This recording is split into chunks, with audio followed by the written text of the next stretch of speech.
സാധാരണ നമ്മൾ ഗാഡ്ജറ്റുകളൊക്കെ റിവ്യൂ ചെയ്യുന്നത് നമ്മുടെ സ്റ്റുഡിയോയിൽ ഇരുന്നുകൊണ്ടാണ്. അപ്പോൾ അത്തരം വീഡിയോകൾ കണ്ട് നിങ്ങളും മടുത്തു, ഞങ്ങളും മടുത്തു. അതുകൊണ്ട് തന്നെ ഇന്നത്തെ ഈ ഒരു ഫോണിൻ്റെ വീഡിയോ ചെയ്യുന്നതിന് വേണ്ടി നമ്മൾ കൊല്ലത്ത് നിന്ന് കിലോമീറ്ററുകൾ താണ്ടി എറണാകുളത്ത് മലയാറ്റൂരിലുള്ള നല്ല അടിപൊളി ലൊക്കേഷനിൽ വന്നിരിക്കുകയാണ്. അപ്പോൾ ഇന്ന് നമ്മൾ നിങ്ങളെ പരിചയപ്പെടുത്തുന്നത് റെഡ്മി ഏറ്റവും പുതുതായി പുറത്തിറക്കിയിരിക്കുന്ന റെഡ്മി 15 എന്ന സ്മാർട്ട് ഫോണിൻ്റെ വിശേഷങ്ങളാണ്. ഒരു കാലത്ത് ഇന്ത്യയിൽ തന്നെ ഏറ്റവും അധികം വിൽക്കപ്പെടുന്ന ഒരു ബ്രാൻഡായിരുന്നു ഷവോമി റെഡ്മി ഫോണുകൾ. അന്ന് മലയാളികൾ ഏറ്റവും കൂടുതൽ വാങ്ങിയ ഒരു ബ്രാൻഡാണ് ഈ പറഞ്ഞ ഷവോമി. എന്നാൽ പിന്നീട് എന്തൊക്കെയോ കാരണങ്ങൾ കൊണ്ട് പിന്നോക്കം പോയ ഒരു ബ്രാൻഡ് കൂടിയാണ് ഷവോമി. എന്നാൽ ഈ ഒരു റെഡ്മി 15 എന്ന സ്മാർട്ട് ഫോണിലൂടെ ബ്രാൻഡിന് ഒരു തിരിച്ചുവരവ് നടത്താൻ സാധിക്കുമോ എന്ന് നോക്കാം. 7000 mAh ബാറ്ററി കപ്പാസിറ്റിയാണ് ഈ ഒരു സ്മാർട്ട് ഫോണിന്റെ ഒരു ഹൈലൈറ്റ് എന്ന് വേണമെങ്കിൽ പറയേണ്ടി വരും. കാരണം ഈ പ്രൈസ് പോയിന്റിൽ 7000 mAh ബാറ്ററി നൽകുന്ന മറ്റൊരു ഫോൺ ഉണ്ടോ എന്നുള്ള കാര്യത്തിൽ സംശയമുണ്ട്. മാത്രമല്ല 33 വാട്ടിന്റെ ഫാസ്റ്റ് ചാർജിംഗ് സപ്പോർട്ടാണ് നൽകിയിരിക്കുന്നത്. അപ്പോൾ 7000 mAh ബാറ്ററി ചാർജ് ചെയ്യുന്നതിന് വേണ്ടി 33 വാട്ടിന്റെ ഫാസ്റ്റ് ചാർജിംഗ് എന്ന് പറയുമ്പോൾ കുറച്ച് ടൈം എടുക്കും എന്തായാലും. അതുപോലെ തന്നെ ഈ ഒരു ഫോണിന് മറ്റൊരു പ്രത്യേകത കൂടിയുണ്ട്. റിവേഴ്സ് ചാർജിംഗ് ഉണ്ട്, റിവേഴ്സ് വയേർഡ് ചാർജിംഗ്. അത് 18 വാട്ടിന്റെ റിവേഴ്സ് വയേർഡ് ചാർജിംഗ് സപ്പോർട്ട് ഈ ഒരു ഫോണിന് കൊടുത്തിട്ടുണ്ട്. അതുകൊണ്ടുള്ളൊരു ഗുണം എന്ന് പറയുന്നത് നമുക്ക് ഒരു C2C കേബിളൊക്കെ എടുത്ത്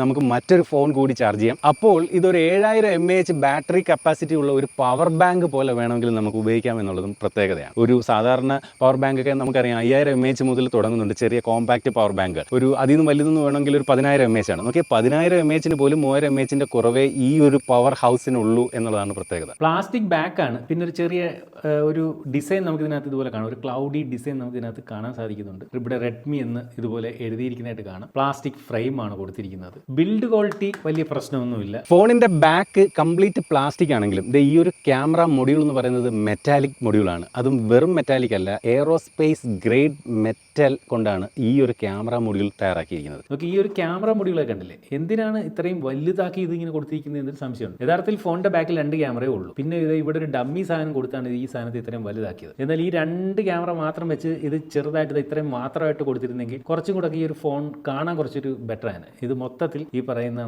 ഒരു വലിയ ഫീലാണ് ഈ ഫോൺ സമ്മാനിക്കുന്നത്. അതെനിക്ക് ഒട്ടും അങ്ങോട്ട് ഇഷ്ടപ്പെടുന്നില്ല. ഇത്രയും ഭാഗം മാത്രം ഈ ഒരു എയറോസ്പേസ് ഗ്രേഡ് ഒക്കെ കൊടുക്കുന്നത് കൊണ്ടുള്ള അർത്ഥം എന്നത് മനസ്സിലാവുന്നില്ല. ഫോണിന് 217 ഗ്രാമാണ് ഇതിന്റെ ആക്ച്വൽ വെയിറ്റ്. 217 ഓക്കെ, ഇത്തിരി ഓവർ വെയിറ്റ് തന്നെയാണ് എന്തുകൊണ്ടും. പക്ഷേ ഞാൻ ഈ പറഞ്ഞ പോലെ സാംസങ്ങിന്റെ C Flip 7 എന്ന് പറയുന്നത് ഇത്രയും കോമ്പാക്റ്റ് ആയിട്ടുള്ള ഈ ഒരു ഫോണിൽ നിന്ന് ഇതിലേക്ക് വന്നതുകൊണ്ടായിരിക്കും എനിക്ക് ഭയങ്കരമായിട്ടുള്ളൊരു വെയിറ്റ് ആദ്യം ഫീൽ ചെയ്തു. എന്നിരുന്നാലും ഞാൻ ഈ ഒരു ഫോൺ കുറച്ച് ദിവസം ഇങ്ങനെ കയ്യിലൊക്കെ പിടിച്ചപ്പോൾ 217 ഓക്കെ, ഒരു ഭയങ്കര സംഭവം തോന്നില്ല. എങ്കിലും ഇത് വെയിറ്റ് അല്പം കൂടുതലാണ്. സത്യസന്ധമായിട്ടൊരു കാര്യം പറയട്ടെ, ഈ ഒരു സ്മാർട്ട് ഫോണിന്റെ ഇൻ ഹാൻഡ് ഫീൽ എന്ന് പറയുന്നത് ഒട്ടും കൊള്ളില്ല. കാര്യം ഒരു സൈസാണ് ഈ ഒരു സ്മാർട്ട് ഫോൺ. ഭയങ്കര വെയിറ്റ് ഉണ്ട്, കയ്യിൽ പിടിച്ചിട്ടേ നല്ല വീതിയാണ് ഈ ഒരു സ്മാർട്ട് ഫോൺ. അതുകൊണ്ട് തന്നെ കയ്യിൽ നമുക്കൊന്ന് ഒതുക്കി പിടിക്കുക എന്ന് പറയുന്നത് വലിയ ബുദ്ധിമുട്ടാണ്. ഒരു വലിയ ഫോം ഫാക്ടർ നോക്കി, ഇതിൻ്റെ വിട്ട് ഭയങ്കരമാണ്. അതുകൊണ്ട് തന്നെ കയ്യിൽ ഒതുക്കി പിടിക്കുക എന്ന് പറയുന്നത് ഒട്ടും ഒരു സുഖകരമല്ലാത്ത ഒരു കാര്യം തന്നെയാണെന്ന് പറയട്ടെ. ഫിംഗർ പ്രിന്റ് ഫോണിന്റെ സൈഡിലാണ്, ഈ ഒരു പവർ ബട്ടണിലാണ് കൊടുത്തിരിക്കുന്നത്, സൈഡ് മൗണ്ടഡ് ആയിട്ട്. ഫോണിന്റെ ബാക്കിൽ ഫിംഗർ പ്രിന്റ് ഒന്നും പതിയത്തില്ല, ആ ഒരു മാറ്റ് ഫിനിഷ് പോലെയാണ് കൊടുത്തിരിക്കുന്നത്. അതുപോലെ ഈ ഒരു ഫോണിന്റെ സ്ക്രീൻ സൈസ് വന്നിട്ട് 6.9 ഇഞ്ചാണ്. ഒരു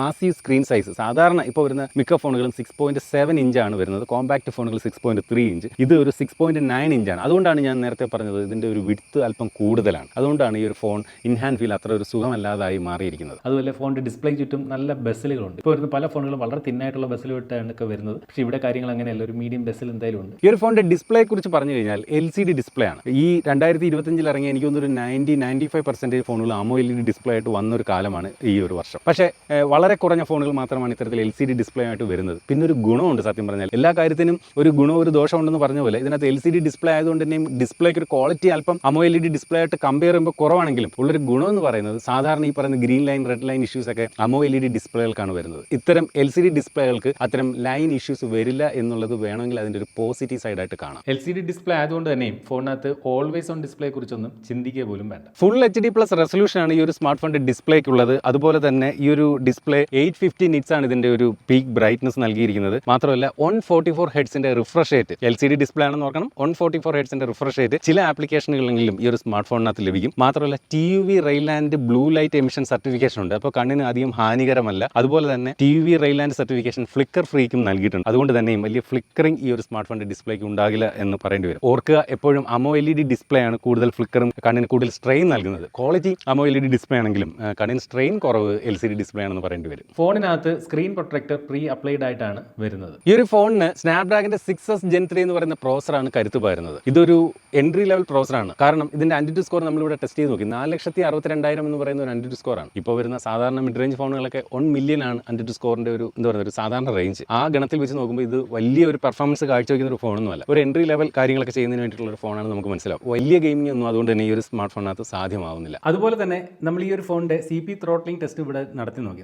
80% റിസൾട്ടാണ് കിട്ടിയിരിക്കുന്നത്. ഭയങ്കര ബെറ്റർ എന്നൊന്നും ഞാൻ അവകാശപ്പെടുന്നില്ല. 6GB RAM 128GB ഇന്റർണൽ സ്റ്റോറേജും 8GB RAM 256GB വേരിയന്റുമാണ് ഈ ഒരു സ്മാർട്ട് ഫോൺ ഉള്ളത്. റാം ടൈപ്പ് വന്നിട്ട് LPDDR4X സ്റ്റോറേജ് ടൈപ്പ് വന്നിട്ട് UFS 2.2 ആണ് ഫോണിൽ നൽകിയിരിക്കുന്നത്.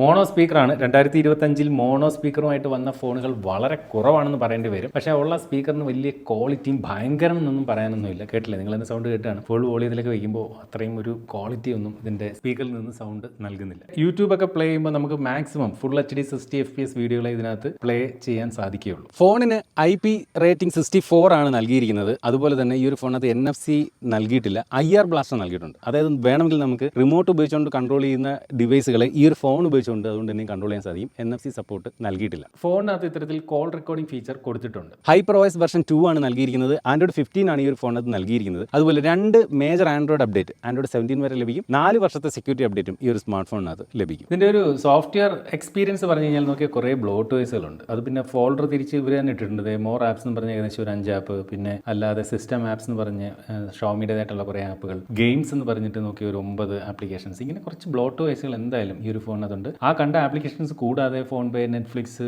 അതുപോലെ ഫേസ്ബുക്ക്, എന്ത് വേണ്ട കുറേ ബ്ലോട്ട്വേഴ്സുകൾ എന്തായാലും ഈ ഒരു ഫോണിനകത്ത് നൽകിയിട്ടുണ്ട്. നമ്മൾ ഇത്തരത്തിൽ റൈറ്റിലോട്ട് സ്വൈപ്പ് ചെയ്യുമ്പോൾ കണ്ടില്ലേ, ഇവിടെ പ്രൊമോഷൻ എന്ന് പറഞ്ഞ് തന്നെ കുറേ ആപ്പിൻ്റെ റെക്കമെൻഡേഷൻസും ഒക്കെയാണ് നൽകിയിരിക്കുന്നത്. അതിൻ്റെ ഒരു UI അത്ര ബെറ്റർ എന്നൊന്നും പറയാൻ അതുകൊണ്ട് തന്നെ സാധിക്കില്ല. സർക്കിൾ ടു സെർച്ച്, ജെമിനി തുടങ്ങിയ AI ഫീച്ചറുകൾ ഈ ഒരു സ്മാർട്ട് ഫോണിനകത്ത് നൽകിയിട്ടുണ്ട്. ഇപ്പോൾ വരുന്ന മിക്ക ആൻഡ്രോയിഡ് ഫോണുകളിലും, അതായത് ലേറ്റസ്റ്റ് ആൻഡ്രോയിഡ് വെർഷനുമായിട്ട് വരുന്ന മിക്ക ഫോണുകളിലും ഈ പറയുന്ന AI ഫീച്ചറുകളൊക്കെ വരുന്നുണ്ട്. പക്ഷേ ഈ പ്രൈസ് സെഗ്മെന്റിൽ നമുക്കത് കിട്ടുന്നു എന്നുള്ളതാണ് വലിയ കാര്യം. ഫോണിന് ഹാപ്റ്റിക് ഫീഡ്ബാക്ക് ഒന്നും നൽകിയിട്ട് പോലുമില്ല.